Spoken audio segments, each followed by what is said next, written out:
Coming up on the Social Hour, Facebook Groups gets Dropbox integration very handy. Download all of your tweets, at least by the end of the year. And MySpace is back? What? All that and NFC business cards. What will they think of next? The Social Hour. Netcasts you love. From people you trust. This is TWiT. Audio bandwidth provided by the new Winamp for Android, featuring wireless sync and one-click iTunes import. Now with free daily music downloads and full-length CD listening parties. Download it for free at winamp.com/Android. Bandwidth for the Social Hour is brought to you by CacheFly at CacheFly.com. This is the Social Hour with Sarah Lane and Amber MacArthur, episode 79, recorded Friday, September 28th, 2012. This episode of the Social Hour is brought to you by Ford. Ford invites us tech geeks to join the conversation, submit ideas, and grab a Tech Geek badge at social.ford.com. And by social media solutions from SAP. That's SAP. If you're a social media manager at a large enterprise, gain insight and engage in social media in a systematic way with social media solutions from SAP. Learn more at sap.com/twit. Hello, everyone. Welcome to another episode of the Social Hour from TWiT World Headquarters in Petaluma, California. I'm Sarah Lane. And I'm Amber MacArthur in Toronto, Ontario, Canada. Hello, Sarah. Hello, Amber. How is life up in the Great Northern? Well, I finally recovered from the iPhone 5 launch. I know you were also busy that week. It was kind of a crazy week when that particular phone launched, and it took me a couple of days. I had like an iPhone 5 hangover. Like, I couldn't forget about all the new information that had come out about the phone and all the lineups and everything. So I'm feeling much better this week than I did last week, and things are going great. I'm glad to hear it. Anybody who missed our show last week, we got a little bit of a fun little, I was going to say Easter egg, but it wasn't an Easter egg at all. It was very blatant. Leo Laporte sat down next to me here on the set in the studio, opened up the iPhone 5. We don't really do unboxings on the Social Hour, at least not with any regularity, so that was kind of a treat. I will just say, Amber, and I was sort of complaining about it before the show, my iPhone is apparently lost in transit. That's the last correspondence I've gotten from UPS, and I was supposed to have it yesterday, and then I was supposed to have it today. It's coming to the studio, and I don't think I'm actually going to have it in my hot little hands until Monday. So as you're recovering, your hangover is finally lifting from the iPhone 5. I have yet to actually receive mine. So whatever. I know. Better. Yeah. Well, hopefully you will have it soon, Sarah. It's not as much of a life-changing experience as I wanted it to be, but nonetheless, it's lighter, and therefore I lose it more in my big purses and bags. Yeah, I'm absolutely worried about the same thing. I already have a phone losing problem with my phone that seems pretty bright and hard to lose. Very easy to lose. Very easy to lose. So something that's lighter, I know what's going to happen is it'll be in my purse, and I'll say something like, I can tell it's not in here. Purse is too light. And then I'll freak out, and it'll be in a pocket, and rinse, repeat. Yep. So we got an email from Chrissy in Portland, Oregon, who had a suggestion. I think actually some of the stuff that we're covering today is going to make you a little happier, Chrissy. She writes, I really love that there's a show just about social media. I've enjoyed it. I do social media marketing, and I'd love it if you did more stories on business social media. Seems like you mostly focus on personal use of social. I know Facebook is always changing things, and I'm not up to date at all. I'd like to hear more about the newest changes and additions to social media for businesses. And I think that's a really good point, Amber. We certainly try to cover it all, but we probably do skew more consumer. And maybe for a lot of our audience, that's really how they'd prefer us to skew, but not everybody. We definitely have a lot of people who work in the social media space, and we want to make sure that we're giving the business portion of all of this adequate representation as well. Yeah, no, I totally agree with that. I mean, I think the good news for the people out there who are in social media marketing and doing social media business is because we do skew on the consumer side a little bit, you'll still be able to get lots of value out of the show in the sense that you have to understand what consumers are doing, what they want, where they're going, and all of those trends to be able to do your job as a marketer. But I totally agree. And I think on this episode, I think we were a little bit more careful to have more of a balance. And in fact, I was just thinking, Sarah, if it was okay with you, maybe every week for our social media, not the spotlight we do, but usually I have the tweet of the week, maybe doing a social media spotlight on a specific social media campaign. So starting to include that as well. So we'll beef it up a little bit and see how it goes. Sounds great to me. That's a great idea. You did mention Facebook specifically, Chrissy, and it has been a Facebook-heavy week this week. Even more so than usual, because we're always saying that. But some of the bigger stories, and you know, we should say right off the bat, this isn't even in our lineup, but Facebook has introduced Facebook Gifts. Amber, I don't know how much you had read about that already today, but it's the idea that, let's say it's your birthday, or I'm just thinking about you, and I want to do something nice for you. I can now use Facebook to pick a gift, a physical gift, like, I don't know, a chocolate bar, or a teddy bear, or, you know, a book of stickers or something, and have it sent to you physically. The way that you would send any present in the mail, which I think is kind of interesting. I think we did talk about a service that was almost similar to that. I want to say it's called Wrap with 2 Ps, but I'm not exactly sure. I do think it was launched in Sweden, and maybe it was a Facebook app that did something along the same line. So it's not something we haven't heard of anymore. And yeah, kind of interesting, I think, for people, especially with so many people having birthdays that are highlighted on Facebook. And so it helps all of us remember if we're forgetful, which happens to me a lot. And I know with me, it's like anyone whose birthday shows up, or at least I'm on Facebook enough to say, oh, that person I went to high school with is, you know, 35 or something now. It's like, I don't necessarily know them that well. I'm certainly not even going to send them a birthday card or anything, but it's very easy to say happy birthday on Facebook. But it kind of, you know, for someone that you really do care about, saying happy birthday on Facebook, you know that they know it's not hard to do, and it doesn't really mean that much. Unless, I guess, you're selective about who you say happy birthday to. I say happy birthday to everybody because it's like, it's just a birthday, so you say happy birthday. But if it was someone that you really care about and you say not only happy birthday on your Facebook wall, but by the way, I bought you $15 worth of Starbucks credits because I know you love your pumpkin spice lattes, then it's sort of like a little bit of a above and beyond, hey, we're Facebook friends, and it's your birthday, and it doesn't really mean anything. You know, I don't know if you have this problem, Sarah, but, you know, being able to do stuff like that, being able to spend money on web services, being able to buy apps and songs so easily and rent movies, I feel like I have to go on a digital diet. And what I mean by that is when I look at my credit card statement, it's amazing how easy it is to click and spend money that way, and you don't really realize how much money you're spending. And so I love all of these things, but on the other hand, I think, wow, you know, you really end up burning through a lot of cash because purchasing anything in the web space just seems so simple, maybe too simple. Yes, it's very impulse buy related.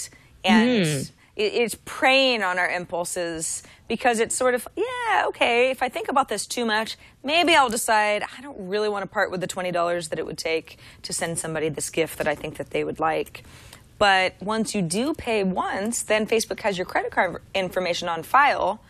And not even getting to the potential privacy issues of that, just makes it that much easier for you to, the next time you want to send a gift to somebody, it's kind of like a one-click purchase. The way that I do with Amazon. Amazon's got my information, so it's that much easier for me to just quickly buy something, and I don't want to think about it too long and change my mind. It's just done. Yeah, it's so easy. We have a couple of Facebook stories that we're going to plow through. At least one of them will be helpful for people, I think, who are using Facebook for business or for groups. First up, though, Facebook starts letting you view and delete your Facebook search history. I have never really thought a lot about this. I know there's been lots of talk about Facebook in terms of wanting to get further into the search space. But looks like now if you want to be able to go in and delete some of the things that you have searched for, you're able to do this within your activity log. I haven't thought a lot about wanting to do this, but now that I see this article and see news about this, I think it's something that I may end up potentially doing. Yeah, this news rolled out earlier this week, and I've been just because I'm kind of curious, actually, because who really remembers everything that they've searched on Facebook, even in the last week, let alone the last several of years? I keep looking at my activity log, waiting for the search to show up in my little all section. It's a little drop-down menu in your activity log where you can say, I'd like to see everything that I've searched. And it has been rolling out this week. Clearly, it hasn't rolled out to me yet. Probably by this time next week, that'll be a different story. But my first reaction was, okay, well, I don't care what I've searched for, necessarily. I mean, unless it was like, oh, there was a friend of somebody, and now we're not friends. Like, I have to sort of remember what profile I had seen by accident. I guess that would come up every so often. But more than that, it's like, what does it really matter? Because this is a personal service for me. And if all of a sudden my activity of everyone I've been searching is traceable, then I have to worry about, well, if somebody got access to my account, is my activity log going to be used against me? Right now, I can't even search it, and neither can anybody else. So it's like, well, it's just irrelevant. Now that it's going to be available to me, I have to go in and delete it, or else I risk the idea that somebody else could go in and see it. I was talking to Tom Merritt about this earlier this week, and he goes, well, you just have a problem with Facebook's privacy settings then, right? I mean, you're worried about the security more than you're worried about the fact that your search history could be found by somebody. And I thought, I guess so, but Facebook has issues with that historically. So it just gives me one more thing to have to think about sort of behind the scenes.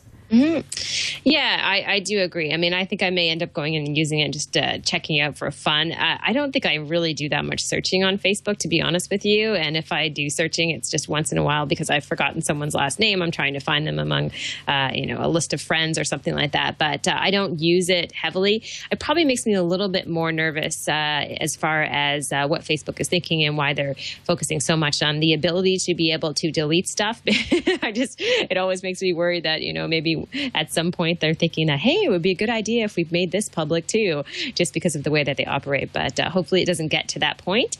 And I suppose it's good that they're letting you have a little bit more control over it, even if no one else can see it, if that makes sense. Yeah, I guess it's sort of, even if it's nobody else but you, it's also nobody at Facebook. If Facebook doesn't have search history, then you feel a little bit more in control of what you're doing on a regular basis on the network. It feels a little bit more like it is a personal service for you, rather than Facebook taking all those times you searched for somebody and then starting to offer you up ads about Chicago because that person lives in Chicago or something. I'm not exactly sure what they would do with my search history, but dagnabbit, I don't want them to have it. This is actually, this really ties into Facebook and the idea of social media for businesses. Facebook groups, which is something that can be extremely helpful in the business sector, is getting even more useful because it has introduced an agreement with Dropbox for Dropbox file sharing from within groups itself. Now, I don't actually have any groups all my groups are sort of private. Not because there's all sorts of great information, but I don't really have a group that I can show you. But we can look at this this blog from Dropbox that explains how exactly this works. And this is great. If you've got a group that you're using for a group of colleagues, let's say, maybe you don't all work in the same physical office and you're sharing a lot of not just ideas, but you've got to share files back and forth. This is great if everyone is using Dropbox. Obviously, Dropbox is only one of many cloud services that you might be using to share files and photos and videos and things like that. But Dropbox is pretty widely used and widely accepted. I think this makes a lot of sense. What about you, Amber? Yeah, I think it makes a lot of sense. When I was just reading the blog post about it, they were focusing a little bit on the idea that perhaps people on Facebook may have family groups, so a private place where you could share stuff with just individual family members. I think this is a fantastic way to use groups, to be honest with you, so everything isn't so public. And then the idea, as they mentioned in the blog post, that you'd be able to share a video, maybe of a kid's birthday or something like that, via Dropbox. So I think this is fun. Dropbox is a fantastic service. I'm sure a lot of people who are listening have used it, and the idea that it's integrated within Facebook is fantastic, even if it's just limited to groups right now. Yeah, it's pretty cool. So, okay, so this one is pretty funny. Let's say you're running a brand. You've got a Facebook page. You've got a social media manager or a group of people who are very active on the page. You're getting a lot of likes. So, you've gone from 1,000 people who like your page to 50,000 people over the last 12 months, and you're feeling really good, and this is a metric that you're using all the time. You may have this week logged in and seen, oh my gosh, I lost 20,000 likes on my Facebook page. What happened? What did we do wrong? What's going on? Is there a glitch in the matrix? Probably not. You may have done something wrong, but more likely it's that you had a lot of fake people liking your page. Facebook is cracking down on fake accounts. So this is not just sort of spammy malware stuff, but this is, it's in many cases, as we all know, and this is not limited to Facebook, of course, a lot of these numbers of followers and likes and favorites and smiley faces and all that stuff is not exactly authentic. And you think, well, what would a fake account on Facebook have anything to gain by liking your page? Well, you might end up clicking through to that profile and then mistakenly clicking and playing a game of poker or something like that, or buying some, I don't know, prescription medicine from, just regular spam stuff. So I think even though it's probably really disappointing to have to admit that maybe it wasn't 50,000 people who liked that page of yours, it makes a lot more sense to feel confident that those 30,000 that like your page are real people who really do like your brand, and those are the people you'd want to reach. Yeah, it's really interesting to see this whole faker culture online. We saw it, and we've talked about it a lot on the show with Twitter and Twitter fakers, people who are buying Twitter followers, and then with Facebook and Facebook likes, and people trying to scam the system. And it's fun to watch that kind of tug of war between the companies putting out these services and the people who are trying to fake it on these services. I guess the good news based on this article is unless you're like Justin Bieber and you're losing thousands of likes, for most people it seems like they won't be impacted in a significant way. It seems like a pretty small percentage of people who have those brand pages will lose followers. So it's not going to be a massive thing for a lot of different businesses out there as far as the damage it may do to them. Yeah, I agree.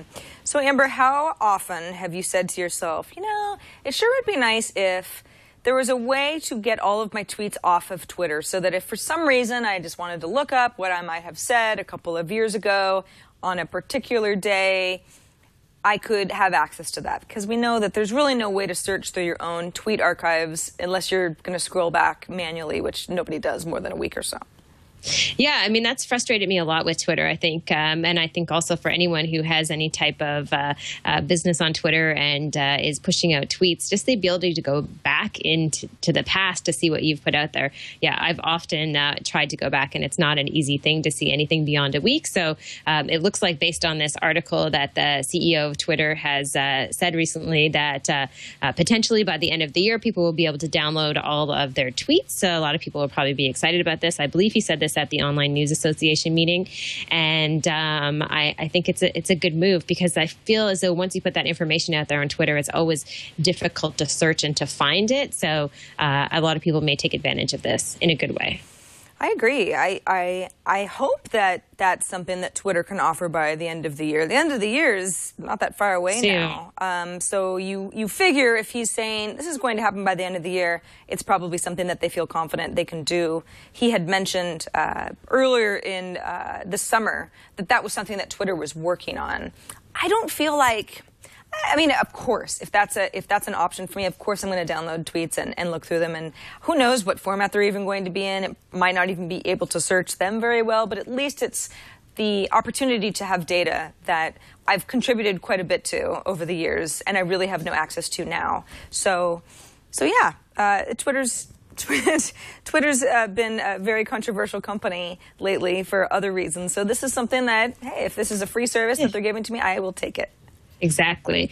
All right, Sarah, I never thought that we would talk about this particular company ever again on the Social Hour. I thought it was over for them. I thought they were in the social media graveyard, so to speak. However, I cannot deny how many tweets I saw recently about the new MySpace and the new design to MySpace. And gulp, this hurts me to say it, how many people are saying how beautiful it is. and it kind of is. Yeah, so we don't actually have a working prototype yet. We were only given a video. If you go to new.myspace.com, there's a video that aims to sort of walk you through what you can expect from the new MySpace. Now, Justin Timberlake is one of the actual new owners of MySpace, so you see a lot of him in this video. That, we're not all going to be as popular as Justin Timberlake on any new MySpace or any social network at all. But it shows how he would be connected to certain people and the things that he would be sharing. And you look at this, and it's very Pinteresty.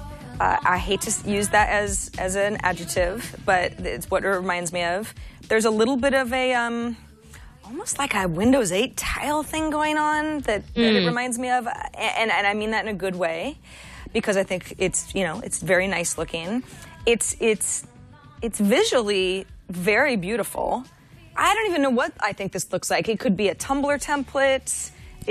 But this is not the MySpace that I remember. This doesn't look like anything MySpace would have ever put out just a few short years ago, and it doesn't really mean anything for who's going to come back to MySpace. But yeah. I am very intrigued. Is design going to bring the people back? I don't know. It could be interesting. However, I feel as though with MySpace, it's really a tough sell. There have been so many MySpace jokes over the past few years, and they did so many things wrong as far as their design. Can they actually climb back out and be successful again among the mainstream audience? I know there's lots of musicians who continue to use the service, but I don't know what to say. I mean, part of me thinks, geez, maybe they could have a big comeback. Maybe Facebook will kind of decline and all of a sudden people will go to MySpace. I mean, if I look at the two sites side by side, immediately I'm going to think, well, MySpace looks more beautiful. But I don't think I would be super fast to switch over, but I did request an invite, of course. Yep, I did too. It's the first. It's like, I want to be part of beautiful social network. Do not care what social network is. Give me access to beautiful network, which is, I don't know, it's kind of fun. MySpace, I think, it's gone so away to the point where, and you're right, there are people who are still using MySpace, and particularly in the music space, but it's almost like, I was about to compare it to a BlackBerry phone, but I'm not going to because, I don't know, that's just not going to get me anywhere. But it's almost like MySpace it's so out of the running that I almost want it to come back with a vengeance. I know. Take back some of that Facebook fire, and people almost might root for MySpace, which is just, I can't even believe I'm saying that.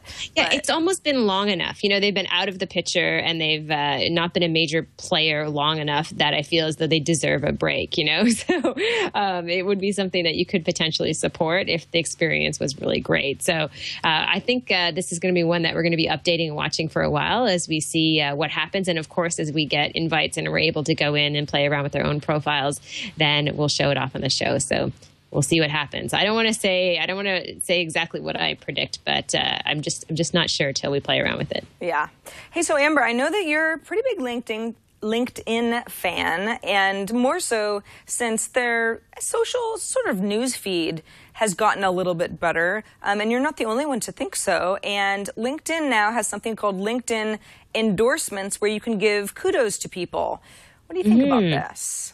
I think this is neat. So basically the idea being that you'll be able to endorse someone, particularly around their skills and expertise. So if they say that they're good at video editing, for example, or graphic design, you'll be able within one click to simply endorse them so that other people can see that they are well skilled in that particular skill. So I think it's kind of a neat thing to do. I wonder in some ways with these kind of one-click endorsements and the likes on the web, if maybe people take them for granted and there's not as much value in them. I think a recommendation on LinkedIn, a written recommendation, it still has more value, but I think this could be helpful for people out there who are trying to find work and trying to build up their expertise in a certain area. I think so too.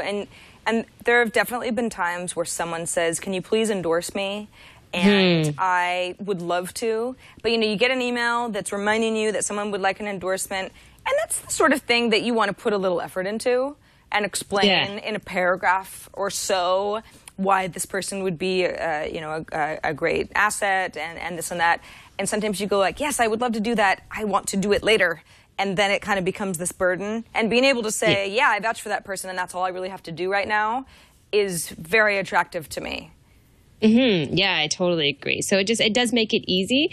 I wouldn't rely, if I were a job seeker, entirely just on those one-click endorsements, but I do think it can enhance your overall profile on LinkedIn, and that's helpful for a lot of people. So yeah, continue to be impressed with LinkedIn, particularly as you get access to just more information and more social tools too. So it's a good one. So moving on to everybody's favorite social network, that's Klout. I say that with a smile just because Klout has gotten some bad press, but it's not going anywhere. And in fact, it's gotten some backing from a little company you may have heard about called Microsoft, who believes in Klout scores enough to integrate Klout scores into Bing search. What am I talking about? So the deal is that the startup Klout has just signed a strategic investment and partnership with the giant Microsoft, which not only involves funding, Microsoft giving Klout some money, but it's also a business relationship with the Bing team over at Microsoft. So you're going to start seeing Klout scores, which of course is, those are measurements that are supposed to be representative of how many likes your Facebook page has, how many Twitter followers you have, who else is influential that follows you on various social networks, if you have a Wikipedia page, and so on. So the number is supposed to be representative of your social reach and, what you're an expert in and that sort of thing. This is going to be a number that Bing will integrate, and you're going to see it on Bing when you search for example, it'll show Klout scores for the people who know section of the right-hand column when you search for something on Bing, because it's a social search bar. We've talked about that in the past on the show. So if you searched for Facebook advertising, for example, you'd see people who have what Klout considers proven enterprise expertise showing up. Now, that's not always going to be great, but I think for the most part, Klout scores, you do get a wild card in there every once in a while. Like, I think I was influential about moms at one point when I looked at, my Klout statistics, and it's like, I don't even know what that means. I have a mom, but that's about it. That's all I really know about moms. I think they've gotten better, though, right? Yeah. I mean, it's not as though I've turned around. I'm a big Klout fan, but I think we did talk a couple of episodes ago about how Klout has changed things around so that they're a little better at guessing what you're influential about, and there are fewer mistakes, like you mentioned. And I don't know. I mean, I don't use Klout all that much anymore. However, I can't help but think this is kind of interesting, the way things are going. I'm not sure that this is kind of the one solution that's going to change everything, but it does make sense in my mind that if you were to search someone, all of a sudden to have their Klout score attached to them and showing that they have some type of expertise or Klout in that area, it kind of makes sense, although it may not always be right. Yeah, I guess it's sort of you don't want to think of it as a grain of salt type of a thing, because then it just becomes a Bing feature that people don't pay that much attention to. I really feel like Klout is... It upsets people because they don't like numbers associated with people. So if I have a Klout score of 50 and someone else has a Klout score of 60, I feel like they're better than me somehow, So there's a little bit of that jealousy, and, who wants to be 50 when you could be 75? And then if someone has a really high Klout score, then they can, kind of feel good about themselves, but maybe also take the approach of, well, so-and-so is just as great as me as something, and they have a much lower score than me, so Klout sucks. It's not representative of the kind of people that we are. But I do think that you're right. Klout has gotten better. They've fleshed out what makes a Klout number, and it's not just based on popularity. And I think it's, at its core, a pretty good idea. It's just that people don't like being ranked. So it's either something we have to get used to, or they just have to make sure that it doesn't become a hurt feelings personal type thing. Yeah, I mean, I do agree with that. I mean, I think more and more the social media space feels a little bit like high school as far as how many followers you have, how many likes you have, how many, if you're verified or not, your Klout score, all of these different things, right? And it seems as soon as someone kind of perfects the system to be able to rate an individual, then someone figures out how to game the system. And I'm sure the same thing will happen with Klout and some of these scores that show up within search. But I think, unfortunately, that's just the state that we're in today. People want that. Not everyone, but I don't see it going away anytime soon. And the integration, I don't know, it could be kind of interesting. It's I don't think, again, we talked about this at length, but I don't think you can evaluate an individual based just solely on their Klout score. However, you know, it's one indicator in terms of their success in a certain area. Yeah, and it's very interesting that Microsoft is like, we believe in Klout. We'd like to give Klout some money. We'd like to get into a business relationship with Klout and figure out how that can flesh out our social strategy, particularly with Bing. Because we know that Google, I mean, if you think about the other search engine that Bing wants to compete with, I mean, that's all Google Plus stuff. And that's being integrated into Google, their search engine, more than ever before. So 2 different strategies here, but very interesting nonetheless. Yeah, very interesting. All right, Sarah, to kick off the end of our first news pack, we have a video that everybody either loves or hates. The Gangnam Style video out of South Korea looks like it has just broken a Guinness World Record. In fact, it has the most likes on YouTube based on this particular article on shinyshiny.tv with more than 2 million likes and counting. The views are up there as well. I think more than 227 million people have viewed the video, according to Mashable. So they have broken the Guinness World Record for a couple of things. And I don't know. I mean, it's a hilarious video. The mashups are great. It just never ends. Yeah, it never ends, all right. I don't know. I am so sick of it. Okay, so I don't know what I've seen him on all of the daytime talk shows. Well, that's not true. I saw him on Ellen. That's one talk show. But I know that he's kind of done the rounds because all of the, you know, the mainstream media goes, oh, there's this crazy video. Let's get him on our show. And then we have Eric Schmidt dancing with Psy. And it's just like, oh, it's gone into like sad parents dancing at the wedding territory. So I am just so over Gangnam Style, I can't even tell you. However, I still think I understand why you at least watch it, you know, once or twice. And we've had a few of our parodies here at TWiT as well. Oh, yeah. I mean, the parodies keep coming. This may horrify you, Sarah, and to people who are hating this song and want it to go away forever. But I was just reading an article yesterday about a dance class that was started in British Columbia. It's a Gangnam Style dance class. And in fact, they filled up so quickly that they're having another dance class. So you can go there and you just basically learn the dance in the video and other dances that are similar to that particular dance. So it doesn't seem to be stopping. It's just going and going and going. I think it's I think the video is pretty hilarious. I have watched it a lot. I'm not going to lie. And the mashups are, you know, some of them are pretty cheesy, but some of them are also good. So I haven't hit the point you've hit yet, Sarah, but it could happen. I could see the potential of getting really irritated. Bitter and angry too. I mean, things like this, for some reason, they start really bothering me when they get too popular. With the exception of Rebecca Black, who can do no wrong in my eyes. She's a lovely little lady. But, but yeah, I don't know. You know what? The whole fitness thing, that's another spin on it. I always, if something's going to get somebody out there and moving, you dance all you want. And if that's what you want to dance, that's how you want to dance to that song, get your heart rate up, then go for it. Who am I to say that's a bad idea? And well, yes, I actually did watch a few behind-the-scenes videos as well, Amber, so I watched it more than twice. I watched it But that was a long time ago, you know, before it was cool. Of course. I totally understand. Yeah, it's been fun to watch this. So I don't think that's going to end. I give it, let's see, Sarah, when do you think it's going to slow down? I give it 6 weeks and it's done. Oh, yeah. If that. What do you think? If that. I say in a month, anyone who references it on Twitter, everyone will be like, oh gosh, that guy, were you on vacation? Or, you know, like, have you been living under a lot? Social media etiquette. Yeah, you got 1 more month, Sai, and then that's it. Get another song, or you're done for. I'd love to know how it's been received in South Korea.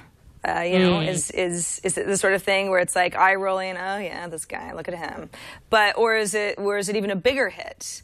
I don't know. I read an article about his father, and I don't know. You know what? I should probably not quote this because I just skimmed the article and I can't remember where it's from. But basically, along the lines of, I don't know if his father has a public company or runs a public company, but the stock had like increased dramatically because of the popularity of his son, and some just really like offbeat news that's coming out of this. So, wow. Like I say, 6 weeks. Yeah, 6 weeks. And counting.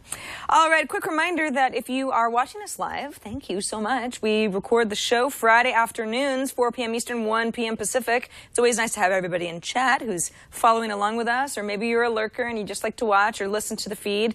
That's cool too.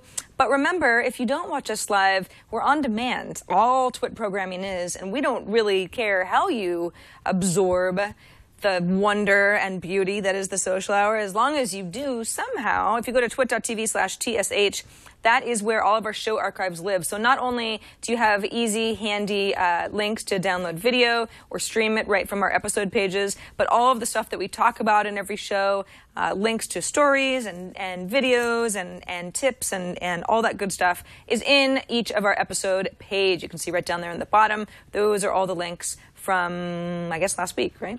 And yeah, episode 78, because we're on 79 now. So that is the place to go. Also, we have subscription links there too. So if you want to watch our show regularly and you don't really want to think about when we're shooting live, you just want to have a new episode when it's done, that's the best way to do it. Remember, subscribing doesn't cost anything. It is completely free. We don't make you pay for TWiT content. So thanks to everybody who watches and listens to us every week. All right, Amber, we've got some tips, we've got spotlights, we've got viewer feedback and more. But first, let's take a moment to thank Ford for sponsoring this episode of The Social Hour.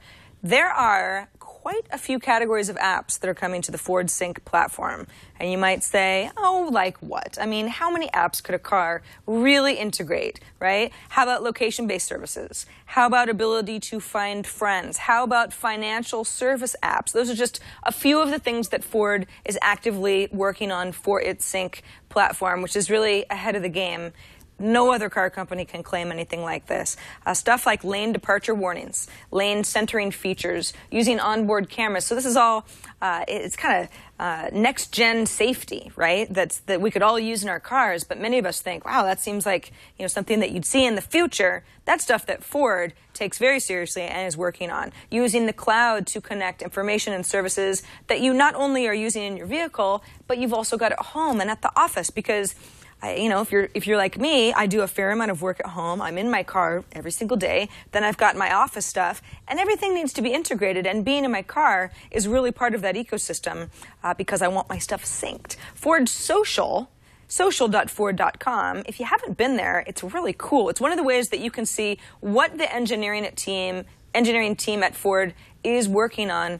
But not just that, you can submit ideas that you think are good and viable that Ford should maybe take a look at, maybe think about implementing into its Ford Sync platform as well. Maybe you don't have a great idea, but you kind of want to see what everybody else has going on. You can look at other people's ideas. It's not just idea, by the way. They'll have explanations as how this would be implemented and what it would look like. And you can vote stuff up or down. So it truly is kind of that social experience that's a lot of fun. While you're at social.ford.com, you can not only like your favorite ideas, but you can also grab a badge. The Tech Geek badge is kind of the one that we all should have, right? Because if you're watching or you're listening, then I think you would probably associate yourself with being a tech geek. So there's a little bit of that fun badge thing where you can say, yeah, I mean, I'm a tech geek. This is something that I should have. And you can tell a few more people about social.ford.com while you're there, and you brag a little bit that you've got the Tech Geek badge. It's not hard to get, by the way. It's just something that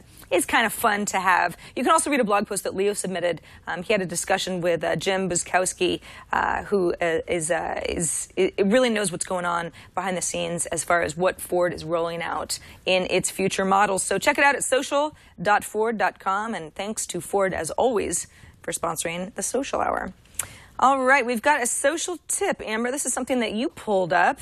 about Twitter and their new profile pages. Yeah, so we touched on this last week. So you're able to add a new header to your Twitter profile. Obviously, it's not a perfect experience. The first time around that you try to do it, you'll see that the text, the overlay text that goes on top of your basic information on Twitter, if you have an image that has a bunch of text or patterns or weird colors sometimes, that it just doesn't show up that well. So the good news is that Mashable has written an article, 4 quick tips for a better Twitter header, that we'll put into our show notes. And basically, these are tips around selecting an image. So the size of the image, talking about how to use a landscape-oriented photo that looks better than a portrait photo, for example. The text against the background as well. This is another tip as far as making sure that perhaps in your background image that you don't have any text, so it doesn't compete with the text in your bio, and a few other things as well. It also talks about how the design looks different across different devices. So keeping that in mind too, and some examples of Twitter header profiles that are done well and some of that are done poorly. So a good read for anyone wondering how to get the most out of their Twitter header profile. And I know a lot of people are asking about that. Yeah, this is good stuff, and it matters more than you think. I had thrown up a picture of an It's It ice cream sandwich for my cover background photo, whatever you call it. And it is too busy, and it's hard to read my bio. And so it's, I mean, it's absolutely true. And you can see, for anybody who's watching the video version of this, is some of the background images. I mean, you choose what you want. It's all personal, right? There's not a wrong way to do it, but there are certain images where you go, that just looks good. And if you're using your Twitter feed as kind of a landing page, especially for either company branding or even personal branding, that's the sort of thing that you want to look polished and nice. And you say that's mine. It said there's too much letters behind my bio, and the color's all wrong, and it just looks stupid. I got to work on it. Actually, my initial reaction when I saw your Twitter header profile is that, so it's a type of ice cream bar? Oh, Amber, you don't know about It's It's? No, what are they? They are the best thing in the world. Let me tell you a little bit about them. This is a San Francisco company. It goes back a long time. And actually, that's all I know about it, really. It's just an ice cream sandwich that's really good. And it's made in San Francisco. It's actually made in, like, Burlingame or something now, which is not that far away from the city, but it's a San Francisco treat. And what it is it's cookie. It's 2 pieces of cookie, and in the middle is either like vanilla ice cream, chocolate ice cream, coffee ice cream, or mint ice cream, depending on what kind you get. And then the whole thing is dipped in chocolate. And then you eat it, and your life is better. And a friend of mine who used to work at Google, because I talk about It's It's a lot, because I have a little bit of a problem, he told me that when he was working there, Google wanted to have It's It's on campus because they knew that they would be popular. But at the time, It's It's used partially hydrogenated fat and oils, which is really bad for you. And Google got them to change their recipe. So now when you eat an It's It, it's actually full of sugar, but it's natural. Yeah. Wow. That is so interesting. What's up now? I know. Power of Google compels I need them. to try one. Oh, they're so good. I eat them way more than I should. But anyway, that's the story of It's It. Too funny. I used to be like that with Dairy Queen Blizzards, which I'm sure many people are familiar with. And I would eat them all the time. I absolutely loved them. And then one day, a friend of mine and I decided to go into the store just to see their little calorie, the menu system they have with all the calories attached. And I found out there was like, some of the Blizzards were like 1,250 calories. Oh, yeah. And I was so horrified. That's the sort of thing where it's like, where there'll be the, Pinkberry, for example, the froyo craze, and they'll have the little books at the checkout counter where you look and see, the calorie content, what's actually in all of this stuff. And some of the restaurants and people have to now display that information. And it's like, that you just don't want to know. You just don't. You should know. You should have the ability to know. But when I'm eating that pint of ice cream or the third It's It, alone and shameful at home, I know what I'm doing is wrong. I know. I just don't. We took the calorie printout and we put it on our fridge because I was living with 2 other girlfriends at the time. And then we put this, we wrote on it, and marker said, before you think about having a Blizzard, take a look at this. We left it in there for the whole year. because we were a little mortified about it. Not that I've ever been one to be super particular about my weight, but I mean, when you get into like 1,200 calories for basically something that's this big, you sort of have to reconsider your diet a little bit. It's not a good thing. Agreed. Let's hop over into something that could actually, well, it encompasses good food, bad food, and everything in between, because our spotlight this week is the new version of Foursquare, which puts a lot more emphasis on not only maps, but what is nearby you that you'd be interested in. Obviously, maps are such a hot topic right now because iOS 6 has a new map app that Apple is building natively, and it's pretty subpar, and people are pretty angry about it. So let's talk about something that actually makes use of maps that is really helpful. This is actually the new Foursquare, and of course I'm looking at it on my iPhone 4S because my new iPhone isn't here yet, but you can access Foursquare a variety of other ways.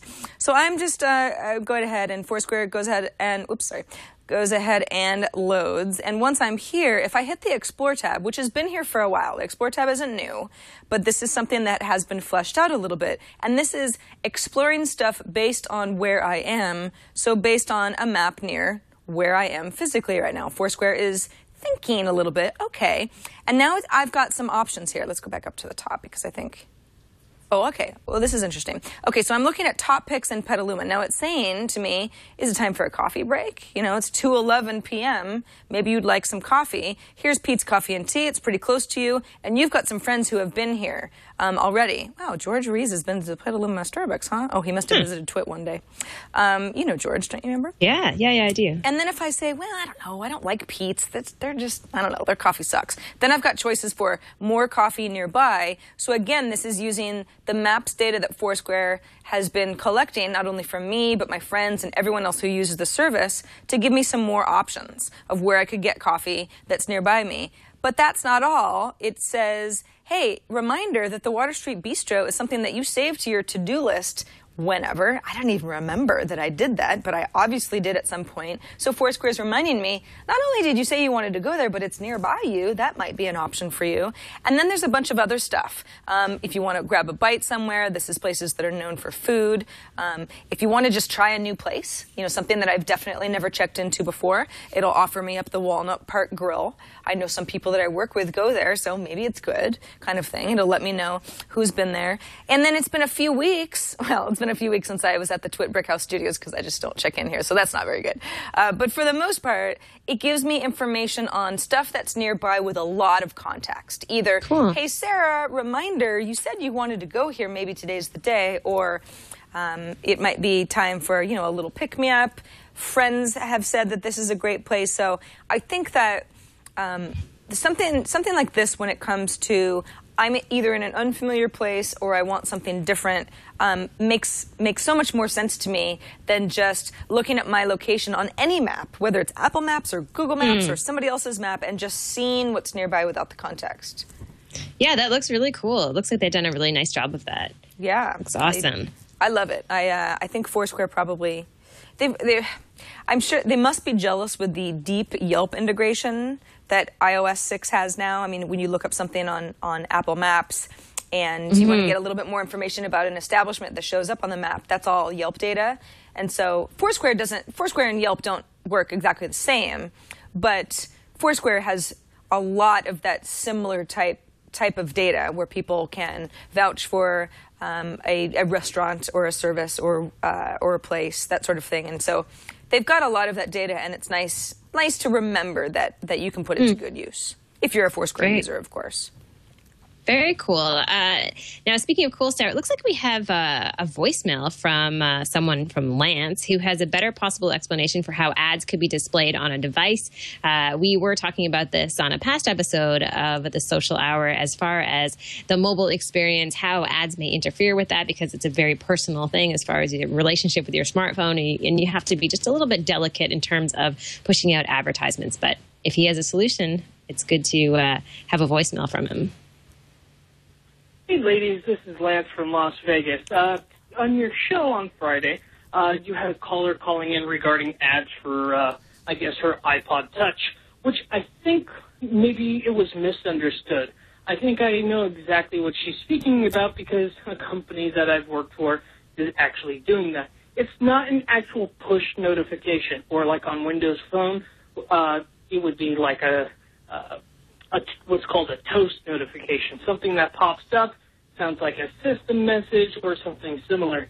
What it actually is, it's like a pre-roll. If you use Pandora for the iPhone and other devices, if you notice you're listening to music and then whoosh, the whole interface gets covered up by an ad. Well, in this case, I think what she's speaking about, it's a little rollover on the program, not a push notification or toast notification, basically just something that rolls down with an ad, or it could be a full-screen ad, depending on the company. But I think that's more of what she was talking about. Anyways, love the show. Bye. Yeah, I mean, I still don't like the idea, but it's not as if we're not used to advertising within apps themselves here and there. I don't know. What do you think about Lance's explanation of how ads might actually work? I feel like I need to see it, in terms of, I've seen advertisements done, obviously, in the mobile space that have been done well. So it's almost as though it depends on the execution of that, right? And I know this is not an advertisement, but I had an experience recently where I was downloading an app. The app is, it's called Layout, I believe, and it's just a really fun iOS app that allows you to put a few pictures in a bunch of different frames and send them out to your friends on Twitter, Instagram, wherever. Anyway, the reason I mention this is off the top, it forced you to use the app before you actually went into it. And normally, if someone told me that, I think, that's a terrible idea.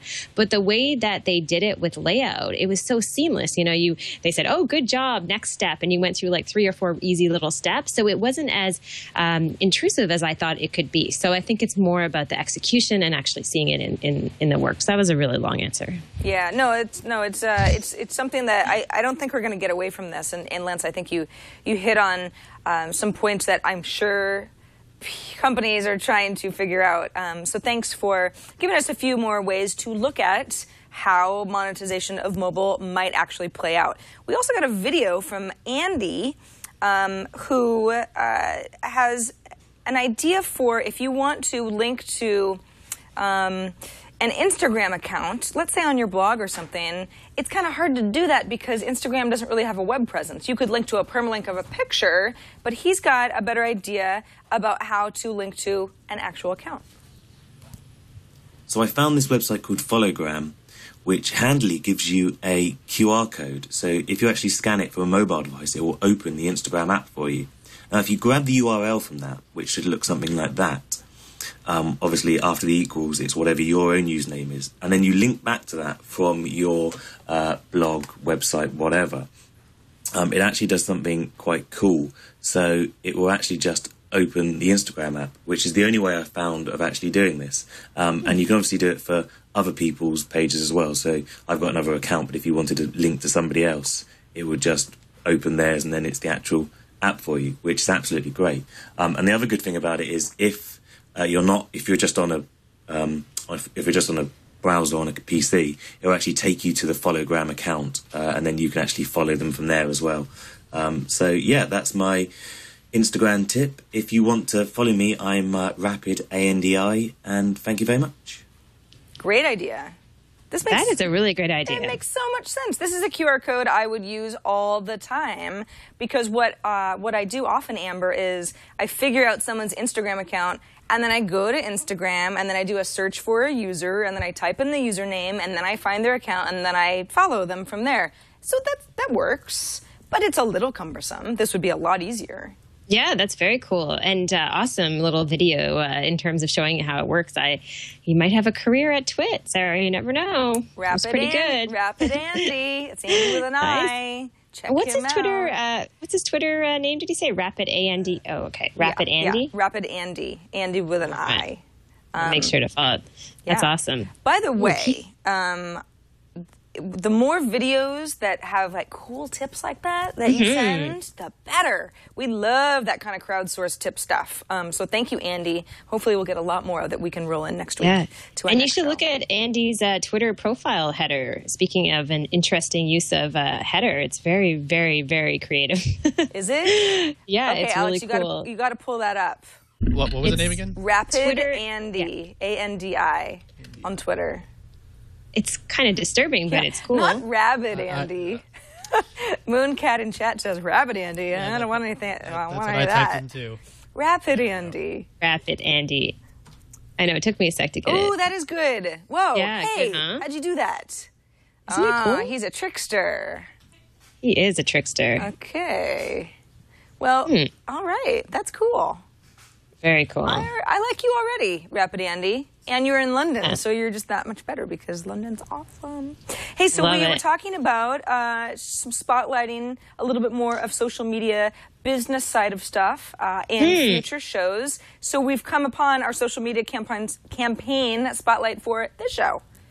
Yes. So this one is a little bit confusing, Sarah. I don't know if you had a chance to read. There are a bunch of different articles. It's from Benetton, or Benetton. I don't know how you pronounce it, but I know they were popular, I think, when I was in junior high school. At least they had a very popular rugby shirt that everybody wore. And they've just come up with a social media campaign. It's called Unemployee of the Year. The idea is to put the spotlight on the millions of young people who, in fact, don't have jobs, people who are between 18 and 30 years old.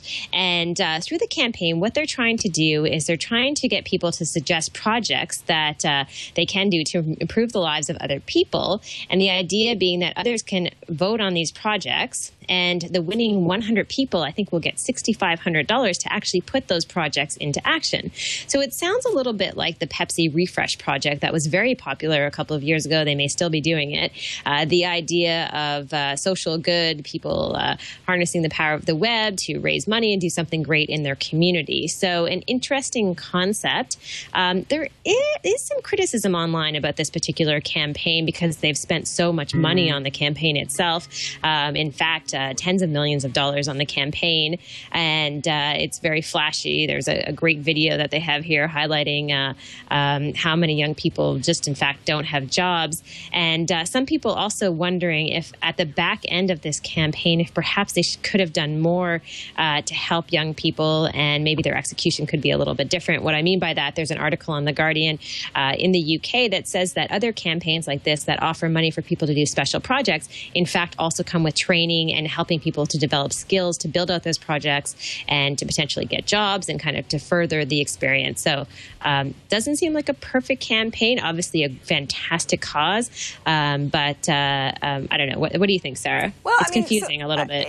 Yeah, it is a little bit confusing. So people have an issue with the production value because so much money has been spent on kind of the flashy nature of it. I mean, we're watching this video and it's obviously extremely well done, but I don't know. I mean, I haven't looked at the budget in detail to know if money was spent well, but I do think that something that is made well ends up being shared a lot because it doesn't look like it's some amateur thing. I mean, that alone gets Benetton attention.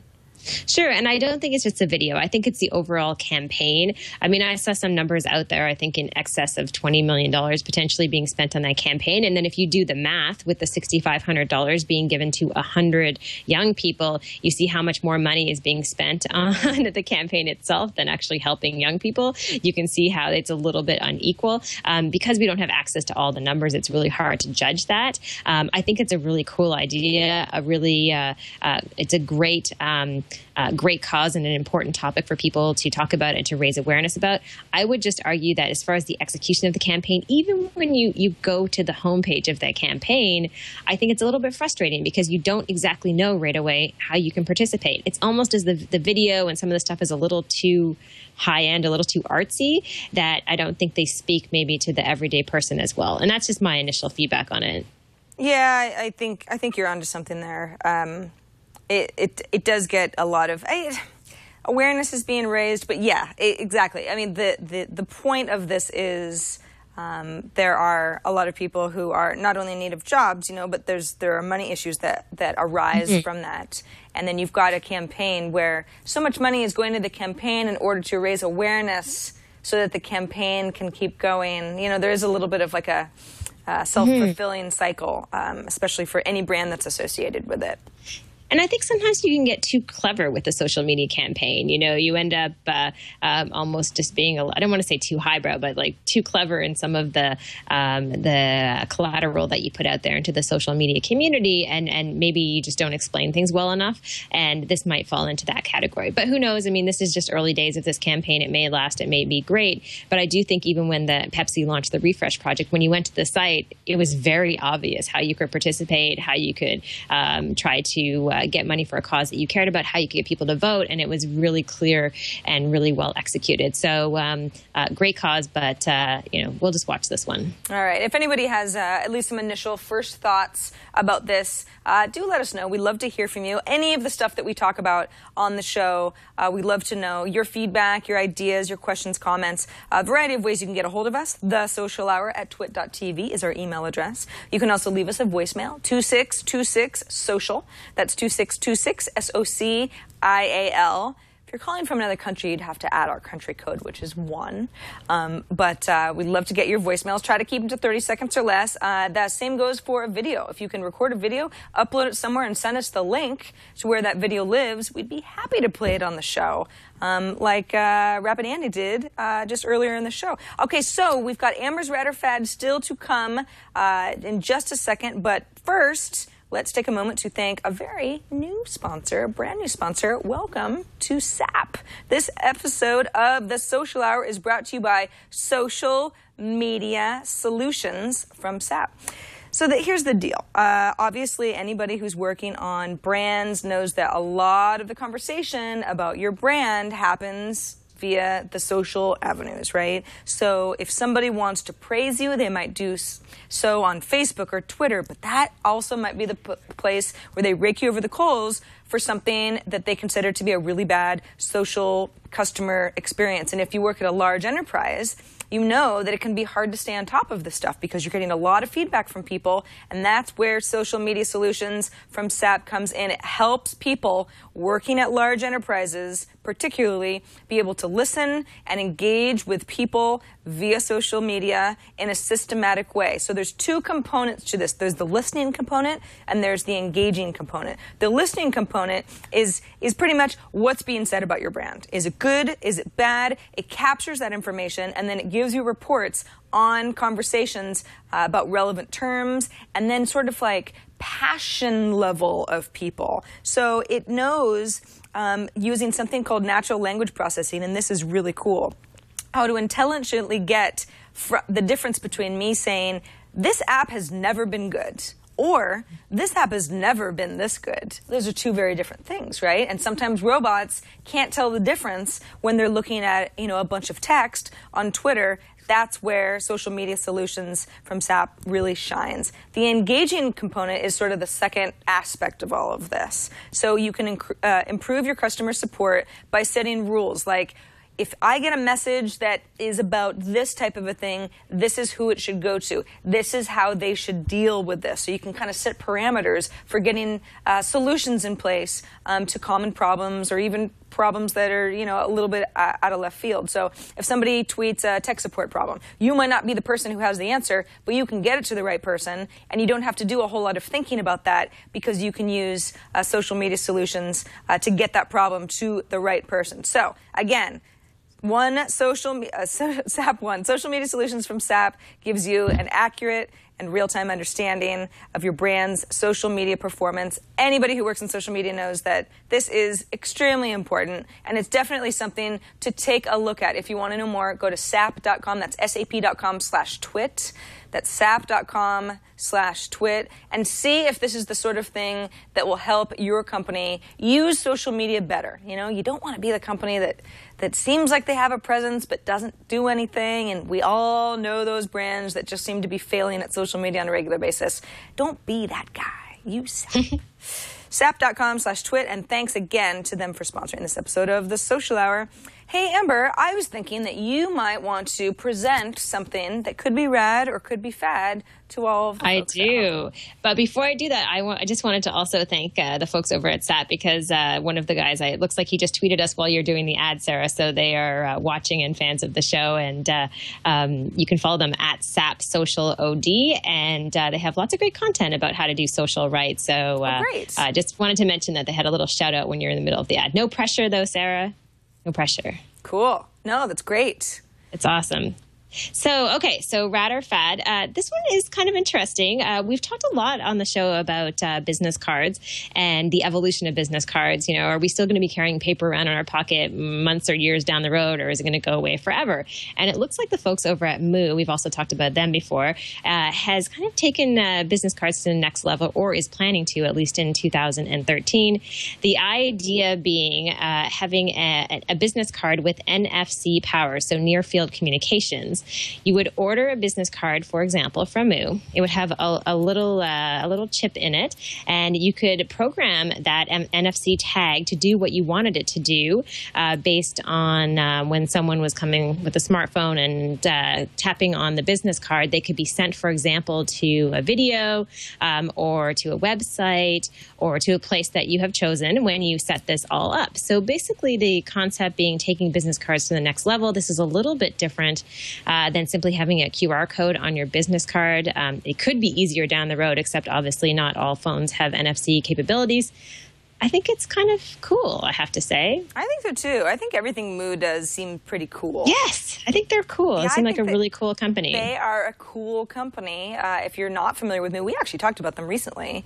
Moo.com, because the company bought Flavors.me. Was that last week, or it was within the last 2 weeks we talked about this? I think it was, yeah. Yeah, so they're on a rampage right now of coolness. I love this. Hey, if business cards can be cooler, more power to you, Moo, because that's the thing about business cards, is that they seem kind of analog and a little bit clunky, and they take up space, and you lose them easily, and you sort of forget who's who. So the NFC aspect of it actually turns into wow, this is actually at the forefront of technology all of a sudden. And I know some people don't really believe in NFC, but I think that there are definite places that it makes an experience better, and certainly when it comes to stuff like contacts, that's where it can really shine. It really works. Too. I think it's neat. Like, I'm thinking of a scenario if I go to a conference and I do a lot of on-air hosting, and I could have a demo reel, for example. So when I give someone my card and they were to access the information in the card, maybe that's my demo reel that they can watch immediately. I mean, there's no more powerful tool than something like that. So the idea of facilitating that relationship and making it easier to present information about yourself immediately, I think is really interesting, and I think it deserves a big fat rad. Fat rad from me, too. 2 fat rads. We haven't had a rad in a while, so this is good. Yeah, we've had a lot of fads. You know, I think, we tend to skew fad a little bit more, and who knows why that is. It's sort of like, this seems like a cool idea, but so often there are so many cool ideas. We know how that goes, and you think, it's just, is it going to stick? That's the thing. Sometimes things seem, it's not like they're a terrible idea, but it just, you know that it's not going to stick. You can just sort of tell, and that's why we call things fad a lot. But this is definitely rad. It's pretty cool. Pretty cool. All right, Amber, we've come to the end of our hour. In fact, we went over a little bit, but like we said at the beginning of the show, there was a big week for social this week. So we did what we could. We tried to deliver all the good stuff to you. And don't worry, because we'll be back doing the same thing next week. You know, I mentioned last week that we were going to, for the live viewers, recording a couple of shows early on, and this wasn't actually the week, but next week and the week after, Amber and I will record the weekly episode of the Social Hour at 4 p.m. Pacific time, 7 p.m. Eastern time on Thursday. That's just for the next 2 weeks. That comes right after Know How for anybody who watches our live stream on Thursdays here at TWiT. So just something to keep in mind. We will update our calendar. If you watch us on demand, not even to worry, but want to make sure that you have a heads up if you really like catching the show live. But that's it for us. Amber, this was a great show. And I don't know. I guess I'll see you online. I will see you online. And I'm going to hopefully, I know we had this public conversation, but try to get the new host of the stream on the Al Jazeera network to join us at some point. Yes. She looks fantastic, and it'd be fun to talk to her about social media news. And I have a couple ideas too with some social media business people to come on. That could be fun as well. So we'll get some guests. That'd be great. We haven't had a guest in a few shows now. I'm not sure. Chatty. Yeah, I'm not sure where she's based, if she's overseas or not. But depending on what time we shoot over the next few weeks, she'll probably have an idea of what makes the most sense for her to be live. But yeah, we're gonna have to do another round of guests. Yes. I think she's in D.C., so I think it could be okay. So, cool. So lots of guests and lots more shows coming up. So it'll be good times. All right. Until next time, everybody, stay social. I just made that up. That's not really our tagline. See everybody next week. See you later.